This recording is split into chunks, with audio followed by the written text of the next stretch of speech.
In this video, we'll make comparisons between the profitability ratios for Coca Cola, stock symbol KO, and Pepsi Cola, stock symbol PEP, over the period 2012 through 2016.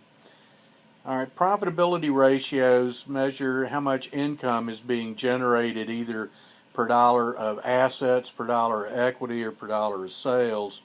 And we'll look at a few other ratio measures that are commonly used. The basic earnings power ratio measures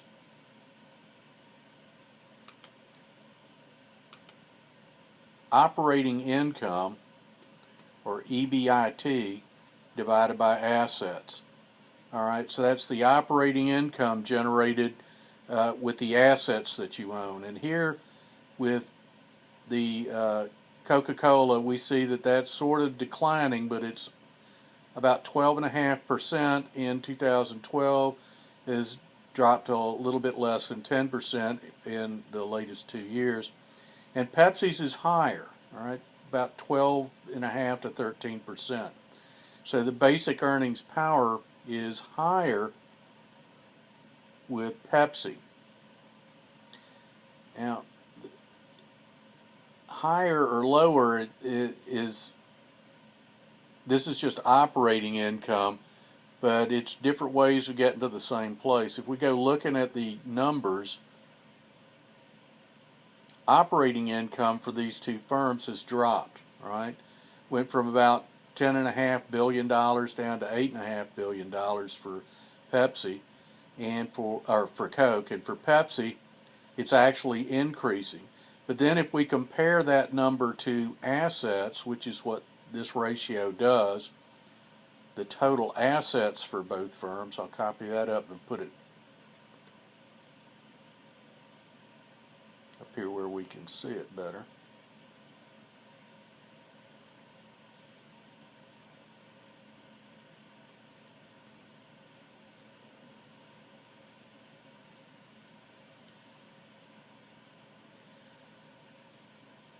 So the assets in between 2012 and 2016 for Coca Cola stayed fairly consistent between 87 and 90 billion dollars, but you can see the income's dropping.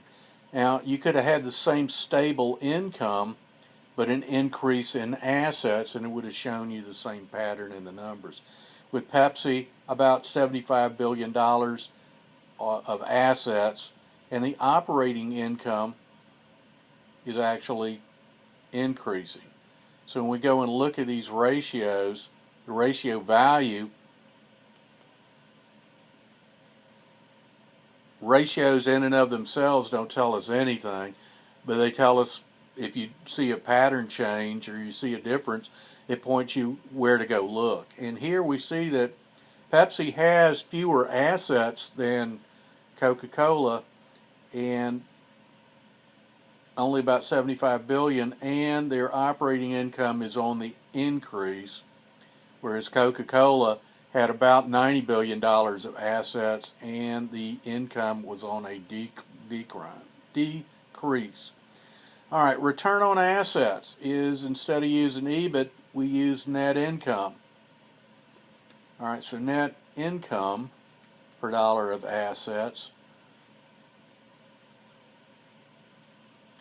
And again, we see that Pepsi is getting bigger and Coke is getting smaller. So that means that that decline that we saw here in operating income is also being observed with Coca-Cola in their net income. And we see somewhat of an increase over here with Pepsi Cola. Okay? So that's return on assets. Return on equity is that same net income divided by shareholders' equity. And notice that Coca-Cola is about 28%. While the return on assets is going down, the return on equity is staying the same. All right? Slightly higher. And what that means is that if you watch the other video on the financial leverage, the financial leverage is increased. It means that the equity is going down faster than the net income is going down for our friends at Coca Cola.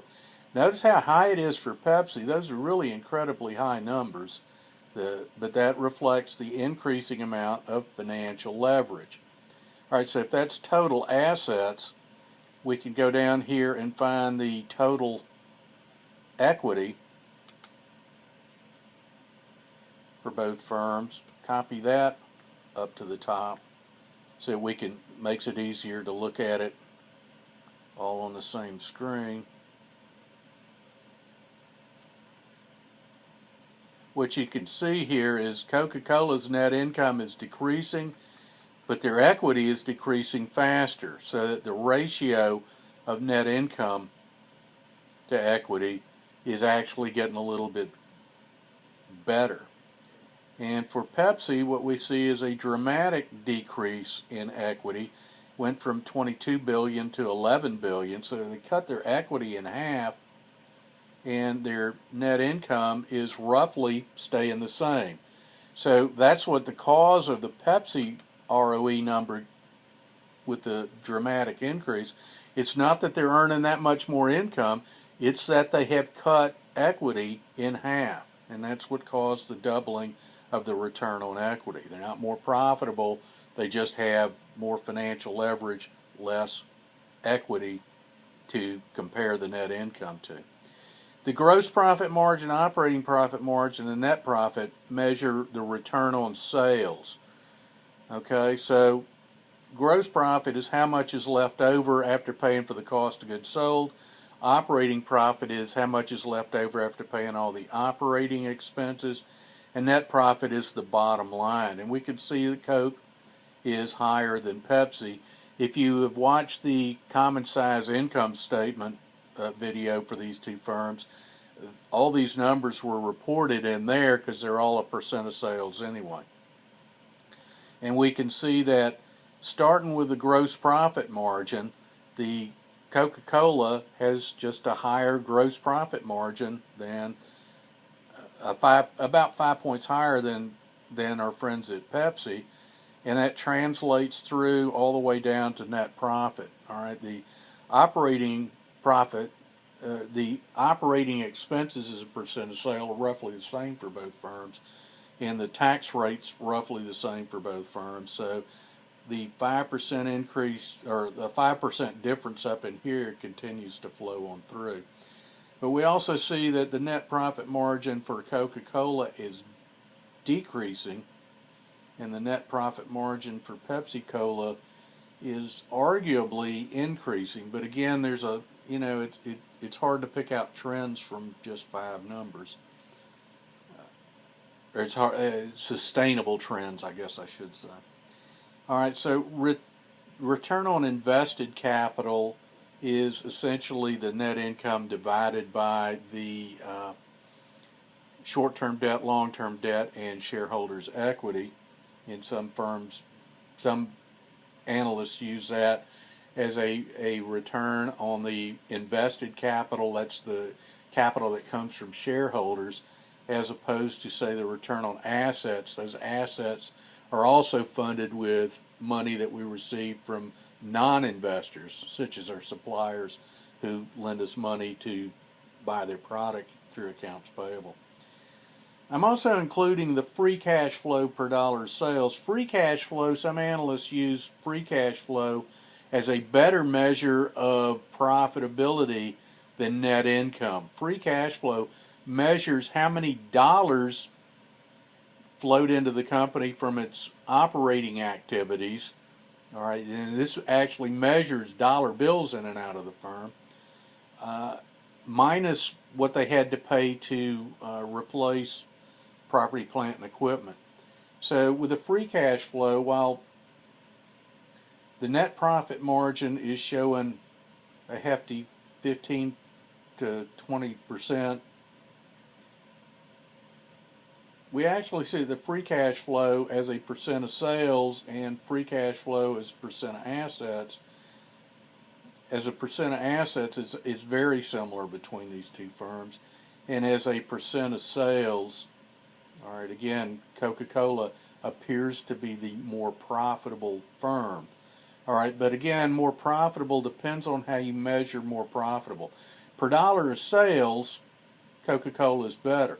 Per dollar of equity, Pepsi is better. So if I'm an investor, I really don't care how much they make per dollar of sales. I care how much they make per dollar of my money.